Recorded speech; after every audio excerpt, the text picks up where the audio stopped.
অনেক দিন গত হয়ে গেল। গুরুদেবের আদেশ মতে সন্দীপনী মনির পুত্র মধুমঙ্গলকে হরণ করে নিচ্ছি। আজ সে কত বড় পেয়েছে, আমাকে পিতা বলে ডাকছে, তোমাকে মা বলে ডাকছে, আর আমরা আমরা দুজন আনন্দ সুখ সাবনে ভাসছি। কিন্তু যার দয়ায় আমরা আনন্দ সুখ সাবনে ভাসছি, সে গুরুদেব দিলেন না। গুরুদেবের দেখা তো আমি পেলাম না। ওই তো কার পদশব্দ শুনে যাচ্ছি, আমার মনে হয় গুরুদেব এদিকেই আসছে। জয় মহারাজ শঙ্খাসুরের জয় হোক, জয় মহারাজ শঙ্খাসুরের জয় হোক, জয় মহারাজ শঙ্খাসুরের জয় হোক। আসুন আসুন গুরুদেব, প্রণিপাত আপনার রাতুল চরণে। কল্যাণ বস্তু। এতদিন পর এই হতভাগ্য শঙ্খাসুরের কথা আপনার মনে পড়েছে গুরুদেব? বৎস শঙ্খাসুর, তোমার কথা আমি সদা সর্বদা ভাবি, কিন্তু সময় না হলে সে কি করবো বলো? তোমার ভাগ্য আকাশে অবিলম্বে সুখ সূর্য উদিত হবে। আর কত দেরি প্রভু? আর দেরি নেই মা, শীঘ্রই শুভ আগমন করে তোমাদের সব দুঃখ দূর করবে। হ্যাঁ, তোমাদের অতি শুভ সময় উপস্থিত। শুভ সময় না হলে কি শুভময় গুরুদেবের হৃদয় হয়? ষোলো বৎসর শঙ্খাসুর, আজ তোমার দেহে তোমার গুরুদেবের হৃদয় হয়েছে, তবে তোমাকে একটি কাজ করতে হবে। আদেশ করুন গুরুদেব। আপনার আদেশ আমি প্রচলিত অগ্নিকুণ্ডে ঝাঁপ দিতে প্রস্তুত। জানি সে বিশ্বাস আমার মনে আছে, তবু সে কথা শোনার পূর্বে বা সে কাজ করার পূর্বে আমার নিকটে তোমাকে ত্রিসত্য অঙ্গীকারে আবদ্ধ হতে হবে। বলো, আমি যে আদেশ করবো হাসি মুখে সে আদেশ পালন করবে। ত্রিসত্য অঙ্গীকার, এর কারণ জানতে পারি গুরুদেব? কারণ জানবার কোনো প্রয়োজন পড়ে না শঙ্খাসুর। শুধু একটি কথা জেনে রেখো, গুরু কোনদিন শিষ্যের অমঙ্গল কামনা করে না। বেশ, এই আমি 1 সপ্তাহ 2 সপ্তাহ 3 সপ্তাহ অঙ্গীকার আবদ্ধ হলাম। আপনি যে আদেশ করবেন আমি হাসি মুখে সে আদেশ পালন করব। আমার নিকটে ত্রিসত্য অঙ্গীকারে আবদ্ধ হয়েছে কথাটা কিন্তু ভুলে যেও না। তুমি সাংঘে করে মনির পুত্র মধুমঙ্গলকে হরণ করে এনেছ, শুধু আপনার আদেশে। জানি, আমিও জানি সে আজ অনেক বড় হয়েছে, নিশ্চয় তোমাকে পিতা বলে ডাকছে, আর হেমবর্ণাকে মা বলে ডাকছে, আর তোমরা দুজন আনন্দ সুখ সাগরে ভাসছ আপনার দয়ায় গুরুদেব। ষোলো শঙ্খাসুর, আমার আদেশ মতন যদি তুমি মধুমঙ্গলকে হরণ করে থাকো, আজ আবার তোমার গুরুদেব তোমাকে আদেশ দিচ্ছে, এই মুহূর্তে আমার ঈশার মুখে তুমি তাকে হত্যা করো।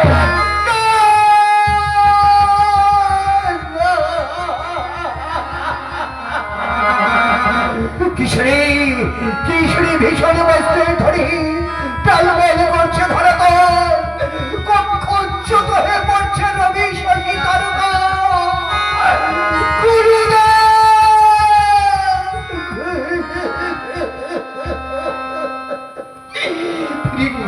আদেশ ফিরিয়ে নিন গুরুদেব, আমি আদেশ পালন করতে পারবো না গুরুদেব। শঙ্খাসুর, আমার নিকটে ত্রিসত্য অঙ্গীকারে আবদ্ধ হয়েছ, কথাটা যেন ভুলে যেও না। সেই হরিভক্ত বালকের মুখে হরিনাম শুনলে জগতে এমন করে পাষাণ আছে যে তাকে হত্যা করতে পারে। গুরুদেব, দাসের কথা রাগ করবেন না, দাসের অপরাধে ক্ষমা করবেন।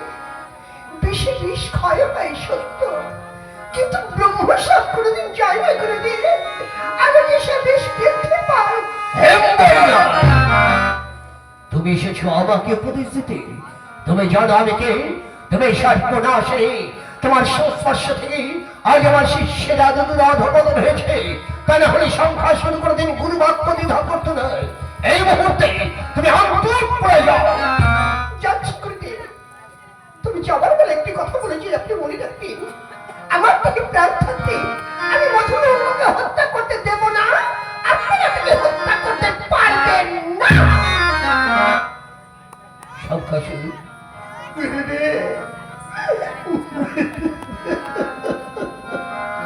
জেনে গেছ শোক, তাপ, মায়া, মমতা এসব হচ্ছে অনেক মাত্র। তোমারই উদ্ধারের জন্য মণিকুমার মধুমঙ্গলের সৃষ্টি হয়েছে। এই মুহূর্তে আমার আদেশ পালন করো, আমি বিশ্রাম কক্ষে যাচ্ছি। ভগবান, কি করবো আমি, তুমি বলে না ঈশ্বর, এখন আমি কি করবো? একদিকে পুত্র সেবা মধুমঙ্গল, আর একদিকে করুণাবেশ, আমি কাকে রাখি? ভয়দিক সংকট দেখে তুমি বলে না ঈশ্বর, এখন আমি কি করবো? কৃপা সিন্ধু কি কাকা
গুরু বাক্য মনে হয় অতল জল তলি গেল।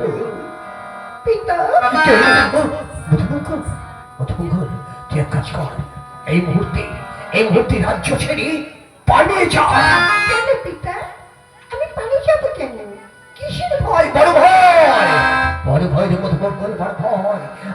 আজ আমি তোর পিতা নই, আজ আমি একজন নররাক্ষস জল্লাদ।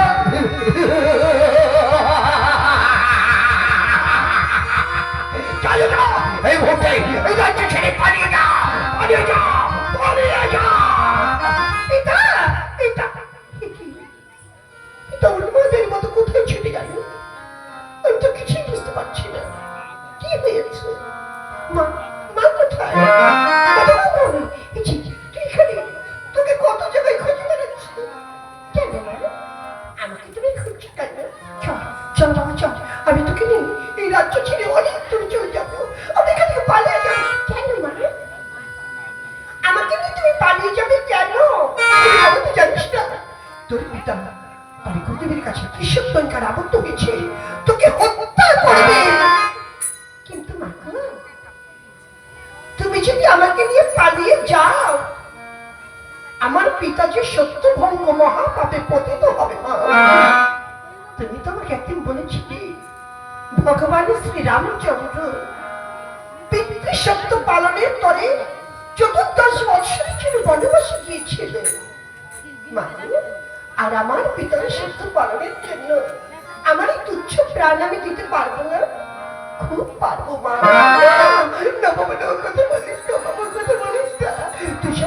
তুই যে আমার একমাত্র সন্তান, আমার মা বলা তুই যদি তোকে হত্যা করলে আমি যে প্রাণে বাঁচবো না। চল বাবা চল, এই মুহূর্তে রাজ্য ছেড়ে পালিয়ে যাও।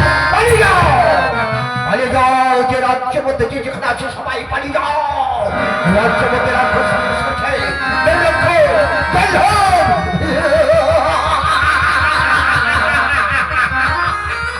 পিতা, মধুমঙ্গল, যা যা যা যা, এই মুহূর্তে তোর মায়ের সঙ্গে রাজ্য ছেড়ে পালিয়ে যা। না পিতা না, আমি পালিয়ে যাব না। আমি মায়ের কাছে সব শুনেছি। আপনি গুরুদেবের কাছে ত্রিশূলকে আবদ্ধ হয়েছে, আমাকে হত্যা করবেন। এই তো ভয় কি পিতা? এই আমি মাথা পেতে দিচ্ছি, আপনি আমাকে হত্যা করেন।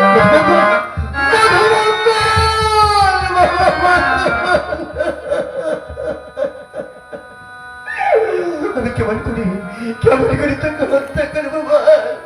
তুই চাঁদ মুখখানির কথা আমি যে বলতে পারছি না।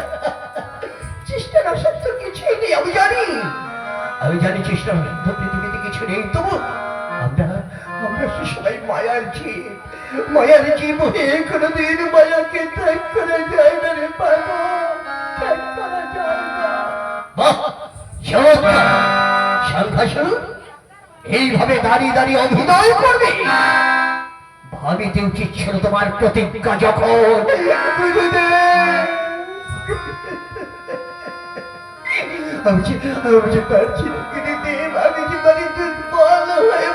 পারতেই হবে।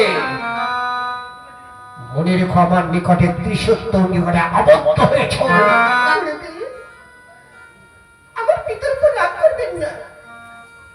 আমার পিতাকে আমি একটু বুঝিয়ে বলছি। সর্বমঙ্গল, এই সংখ্যাসুর তোমার জন্মদাতা পিতা নয়, মহর্ষি সন্ধি পরিমণি, সেই তোমার জন্মদাতা পিতা। তুমি সংখ্যাসুরের পালিত পুত্র, তা তুমি জানো? এসব কথা তো আমি আপনার কাছে জানতে চাইনি। আমি শৈশব থেকে জেনে এসেছি এরাই আমার পিতা, এরাই আমার মাতা। পিতা স্বর্গ, পিতা ধর্ম, পিতা হি পরমন্তম, পিতরি পিতমা পণ্য প্রিয়ম তে সর্বদেবতা। এই জননী জন্মভূমি সৎকাত বিকরি আসে। তাই এদের ঋণ আমার জীবন দিয়েও আমি শোধ করতে পারবো না গুরুদেব, আমি শোধ করতে পারবো না।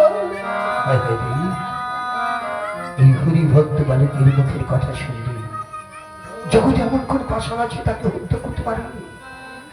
কিন্তু মঙ্গলের পর ব্রহ্মসাব আছে, সংখ্যাসুরের হাতে দ্বিখণ্ডিত হয়ে ভগবান শ্রীকৃষ্ণের হাতে পুনর্জীবন লাভ করবে। সংখ্যাসুর এই মুহূর্তে আদেশ পালন করে আমাকে আশীর্বাদ করে গুরুদেব। হ্যাঁ, গুরুর আশীর্বাদ তোমার শরীরে এলো। এই মুহূর্তে কর্ম শেষ করো। মধুমঙ্গল, এইখানে মাথাটা পেতে দিন।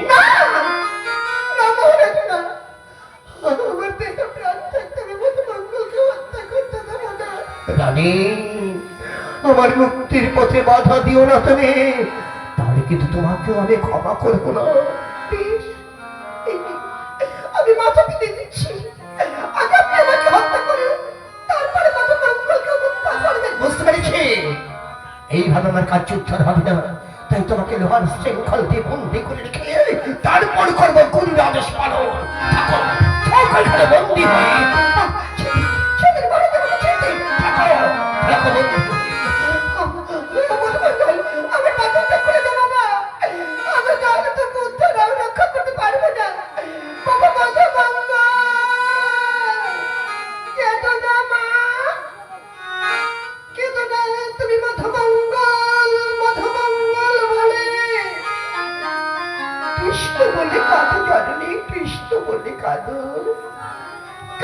কৃষ্ণ কৃষ্ণ বলে তুমি সকলে পাইবে। আরে কাঁদিলে মধুমঙ্গল মধুমঙ্গল বলে তুমি যে সকলে হারাবে। বাবা ওমা, আমায় পদ ধরি আমি নয় সেরে তুলি, হাসি মাখা মুখে আমি জয় মা চলি। পিতা, আপনি দেরি করবেন না, আমি মাথা পেতে দিচ্ছি, আপনি আমাকে হত্যা করুন। এইখানে মাথাটা কেটে দে, আরে সেই বারের মতো অন্তর প্রাণ কৃষ্ণকে প্রাণ খুলে ডেকে নে, আর তো তাকে ঢাকার সুযোগ পাবি না। কোথায় কোথায় তুমি কৃষ্ণ, কোথায় তুমি বিপদ বারণ নারায়ণ? আমার মরণ ভয় তুমি বারণ করে দাও কৃষ্ণ, আর আমাকে আশীর্বাদ করো।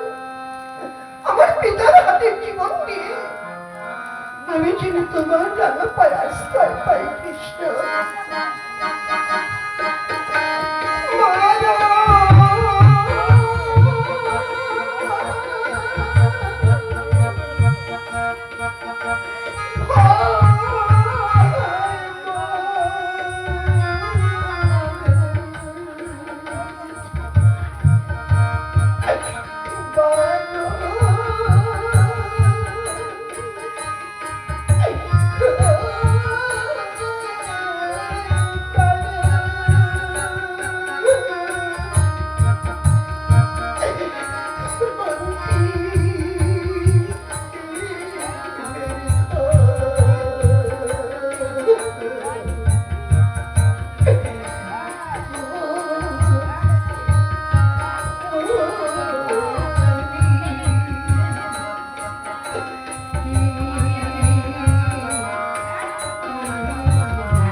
স্বর্গবাসী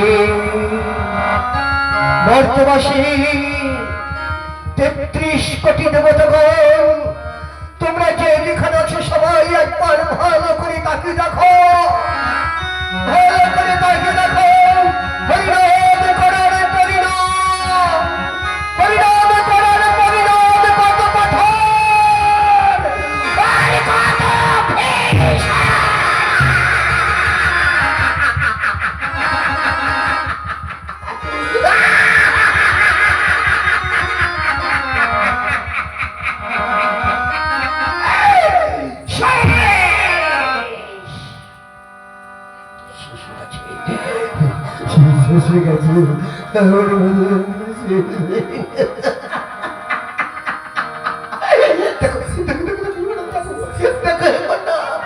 আমার মধুমঙ্গল, আমার মধুমঙ্গল কাটা মনটা মনে হয় কৃষ্ণ কৃষ্ণ বলছে। দেখো ভালো করে দেখো, মনে হয় আমার মধুমঙ্গল কাটা মনটা আমাকে পিতা পিতা বলে ডাকছে, আর তোমাকে তোমাকে মা মা বলে ডাকছে।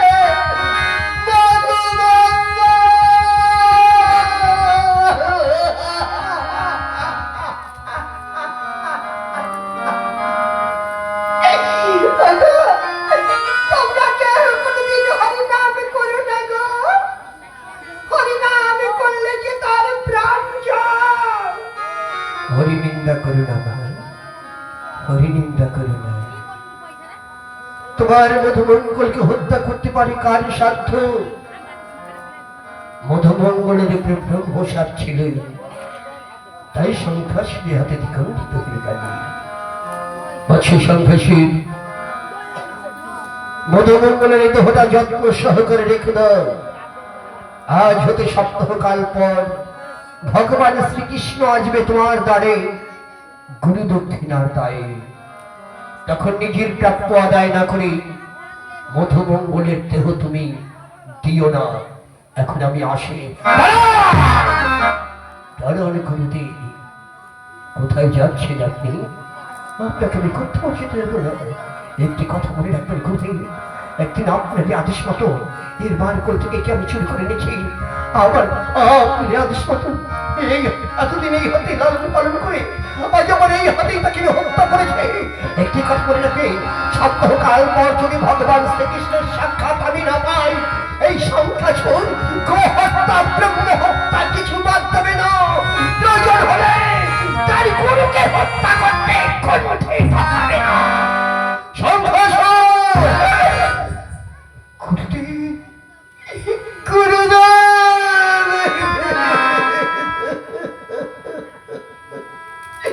ক্ষমা ক্ষমা করুন গুরুদেব, বাবাই ক্ষমা করুন। বুঝতে পেরেছি পুত্র সম মধুমঙ্গলকে হত্যা করে তোমার মস্তিষ্ক বিকৃত কর্তব্য রহি। শুধু একটি কথা মনে রেখো, গুরু কোনদিন শিষ্যের অমঙ্গল কামনা করে না। সপ্তাহকাল পর তুমি ভগবান শ্রীকৃষ্ণের সাক্ষাৎ তুমি পাবে। তবে আবার স্মরণ করে দিন, নিজের প্রাপ্য আদায় না করে মধুমঙ্গলের দেহ তুমি দিও না। আমার বাজারটা একটু খুলে দিন না, আমার কাছে মঙ্গল করে জন্মের মতো দেখে তোমাকে বেঁধে রেখেছি। তারা আমি এক্ষুনি তোমার হাতে বদল করে দিচ্ছি, এক্ষুনি তোমার বদল করে দিচ্ছি। দেখো কেমন সুন্দর ধুলায় পড়ে আছে মধুমঙ্গল। মধুমঙ্গল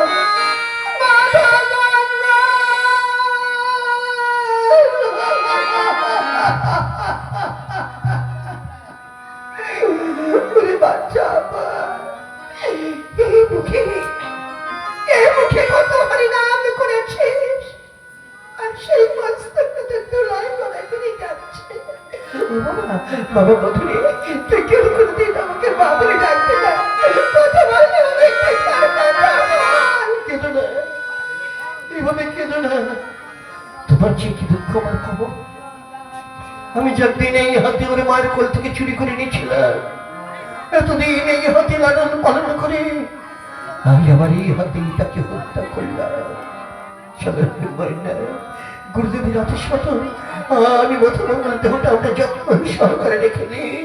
দেখি সপ্তাহকাল পর ভগবান শ্রীকৃষ্ণের সাক্ষাৎ আমি পাই কি না।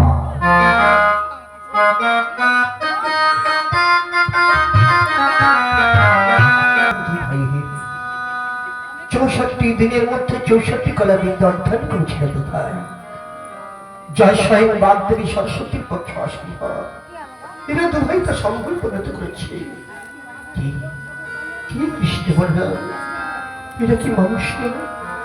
এরা কি ছদ্মবেশী কোনো দেবতা আমাকে ছলনা করতে এসেছে? কে কৃষ্ণ বললাম?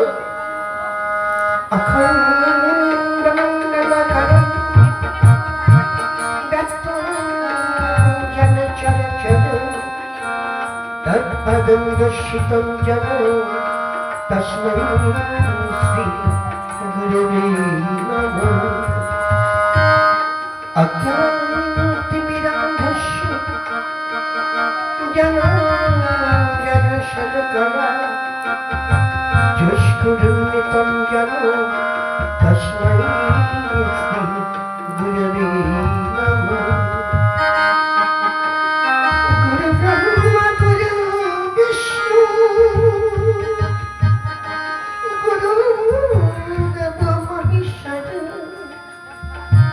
गुरुदेव परम ब्रह्म तस्मै श्री गुरवे नमः।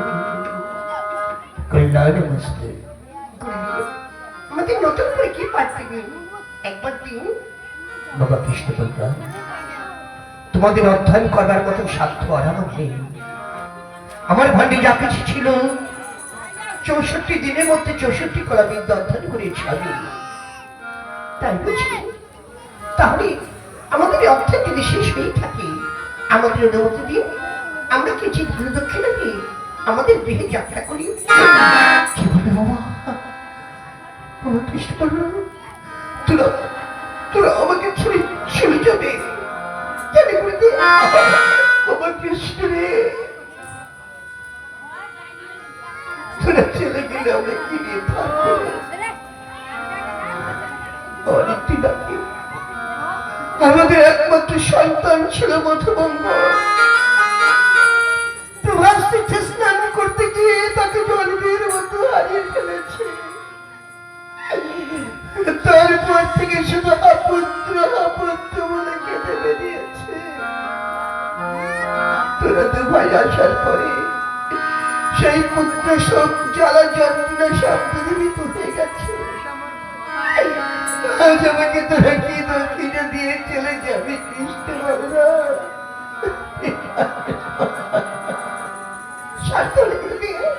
আপনি এভাবে ভেঙে পড়বেন না ভাই কৃষ্ণ। দাদা এদিকে দেখ, আমরা যতক্ষণ থাকবো ততক্ষণই ঘুরে এভাবে কান্না করবি। তার চেয়ে চল আমরা নগরে যাই, নগর থেকে কিছু ভিক্ষা করিয়ে নিই, গুরুদেবকে গুরুদক্ষিণা দিই, গৃহে যাত্রা করি। হ্যাঁ, ঠিক বলেছেন দাদা, তাই চলুন। হে নগরবাসীগণ, আজন্ডা গুরুদক্ষিণা দেওয়ার জন্য আপনাদের কাছে সাহায্য প্রার্থী। আপনারা যে যা পারেন আমাদের মুক্ত হস্তে দান করুন, গুরু দক্ষিণা দায় থেকে উদ্ধার করুন। উপস্থিত ভদ্র মহোদয়গণ, আমার স্নেহ ছোট ছোট বায়ু বোনেরা, আজ স্বয়ং ভগবান গুরু দক্ষিণার দায় আপনাদের কাছে দ্বারস্থ। যে যা পারেন মুক্ত হস্তে দান করুন। শাস্ত্রে বলে এক গুণে দান করলে লক্ষ গুণে তা মজুত হয়। দানের মতো পূর্ণ ত্রিভুবনে কিছু নেই। তবে আপনাদের এই দেওয়া দান আমরা কিন্তু নিজেরা পেটে খাই না, একমাত্র গোবিন্দ সেবাই উৎসর্গ করি। তাই মনে ভক্তি সহকারে যে যা পারেন মুক্ত হস্তে দান করুন। আমায় ভিক্ষা দাও গো নগরবাসী, গুরু দক্ষিণা